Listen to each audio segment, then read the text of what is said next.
This is Darren Aronofsky's Pi. Let me tell you why I think still holds up. Actually, may hold up even better than ever. Coming up next.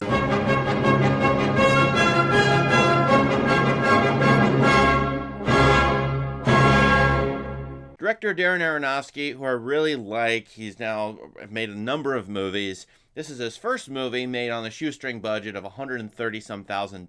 It's black and white, lo-fi, and looks like it's done on a handheld, camera that someone could have purchased at a department store way back in 1998. And I love the look and the feel of this movie, which goes right along with the mad scientist character at the beginning, Max, a young guy who's trying to hack the stock market with his supercomputer in his apartment. The movie's about the obsession of Max with his supercomputer and his numbers. First, he's trying to, try to predict the stock market, which I suppose gets him in trouble with a sort of unknown group. I think they're corporate Wall Street types. They may be involved with the government, you can never tell.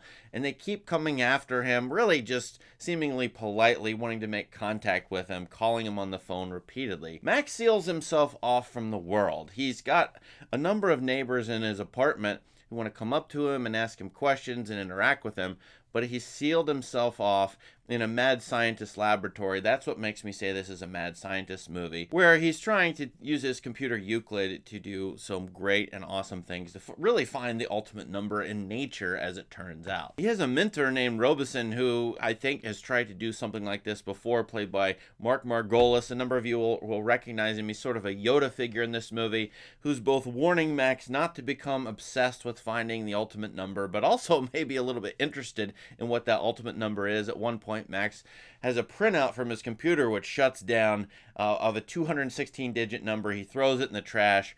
Robeson says, hey, you might want to get that because that could be the ultimate number. And so here's a race to find that 216-digit number. Also, Max is pursued by Hasidic Jews who are interested in the Bible code. Really, here it's a Torah code, the ultimate number of God found in Hebrew. We get a demonstration of how the ancient Hebrew language used to write the Torah corresponds with numbers, which may correspond with secret codes from God or Yahweh. And so therefore, here's a single individual young guy, this sort of neurotic nerd type character who is pursued by corporate types and by religious types for the ultimate number, which he seems to see in everything. He thinks everything ought to have a pattern and order, and that's over and against the sort of chaotic possibilities of nature, questions of whether nature is chaotic or orderly, and there is ultimate number behind things. So he sees the Fibonacci spiral and things. I love this movie's obsession with obsession. That's an Aronofsky special with a number of his characters,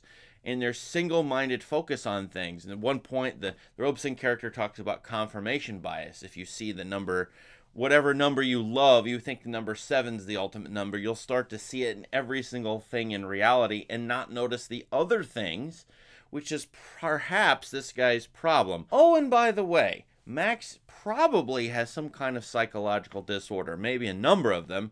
As he's popping pills in order to control that, he has what's called attacks, and so he shoots himself up with a number of drugs, which he'll list off as the voiceover narrator during the movie. Thus, this movie, if you want to boil it down to a couple of things, one, it's obsession with numbers and nature, but two, I think this simulates, and I don't know very much about this, so you could say I'm wrong, I think this simulates very well what it's like to be super neurotic or have a psychological disorder, maybe what it feels like to be schizophrenic, which there's a couple scenes in which Max seems to see something real out in the world and then it disappears. Was that really there, or is it a product of his mind? Maybe it's a product of his disorder, which he says is based on being 6 years old, a story he'll tell several times, staring into the sun, being blinded by it, having his eyes closed by bandages and then reopened.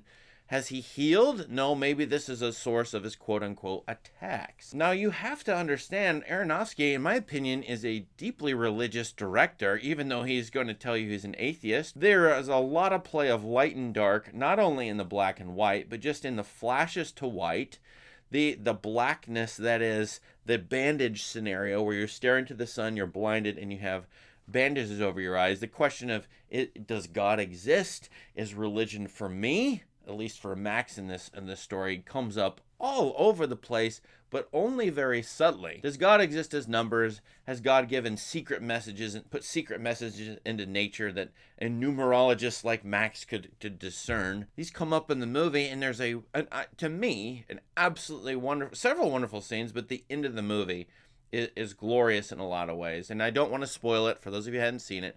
Go watch this movie. I think the ending really is a repeat of the beginning with variation, which is also mathematically fascinating. But Max has a different orientation towards the ending. And so I've done this in class. The ending is very open-ended, very ambiguous.